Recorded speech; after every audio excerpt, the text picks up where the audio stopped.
Et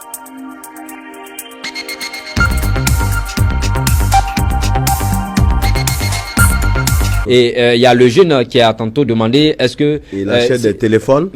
Ok. Je lui dirais tout de suite, c'est la meilleure manière pour ne jamais être riche. Parce que c'est ce qu'on appelle en matière d'intelligence financière, on appelle créer des passifs. Il y a d'un côté les actifs, c'est-à-dire chaque fois que je pose 5 francs, chaque fois que je sors 5 francs, combien ça me rapporte? Voici comment un homme doit penser, voici comment un homme qui va réussir doit penser.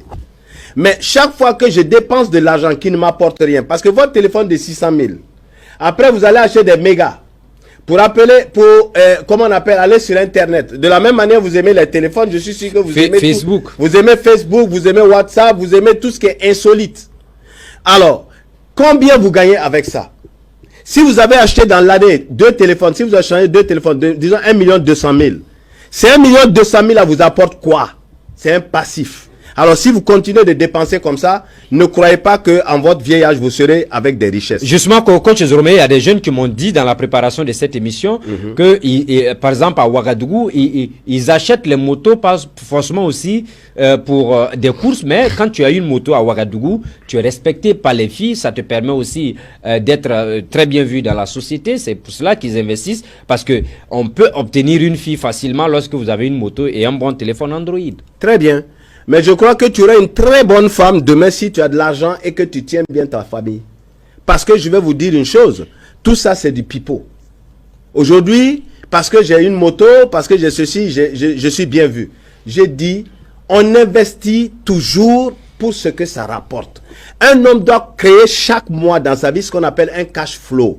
C'est-à-dire de l'argent qui vient. C'est comme un fleuve. Chaque mois, il y a un fleuve qui court vers toi, qui vient mettre dans ta maison Plo. Qui court vers toi, qui vient mettre dans ton compte Plo. C'est là on parle d'un homme qui va réussir. Mais est-ce que comment on organise ça en famille? Par exemple, vous avez une femme, vous êtes un homme, vous décidez par exemple de ne plus courir derrière les fraîchenis comme on aime le dire.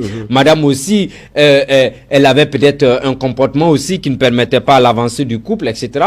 Comment vous décidez d'organiser la famille? Comment ça se fait, cette organisation interne là, de l'harmonie même de la vie sexuelle pour aller vers la richesse? Je vais vous dire une chose que je mets au compte des femmes à leur actif. Les femmes ont un 7e sens qui fait qu'elles sont utiles. Regardez la vie de quelqu'un qui est célibataire, qui se livre à tout, et la vie de quelqu'un qui se marie. Je dis qui se marie parce que je ne parle pas n'importe, je ne dis pas des copinages. Voilà. Vous allez voir déjà physiquement l'homme qui était mince quand il se marie, donc qui a une vie régulière, il commence à grossir. Donc ça veut dire que le mariage a quelque chose de qui fait changer un homme. Deuxièmement, je vais vous dire une chose. Lorsque vous voyez une femme, vraiment une femme bien, qui a confiance en vous, cette femme-là devient comme Dieu dans votre vie. Je vais vous donner un exemple. Je partais en Chine, au tout début quand la Chine était ouverte à nous. Et j'avais une commande de 460 millions d'une entreprise. Et au moment où je partais, l'entreprise m'a fait donc un acompte, une avance. Je pars avec de l'argent, je reste là-bas, j'appelle ma femme, envoie-moi encore 50 millions. Ma femme me dit non, la somme avec laquelle tu es parti, achète pour cette somme-là. Et quand tu viens, quand on t'a payé, tu recommences puisque tu auras eu les adresses. Mais j'ai crié sur elle. J'ai dit, c'est toi qui fais les affaires, tu connais quoi?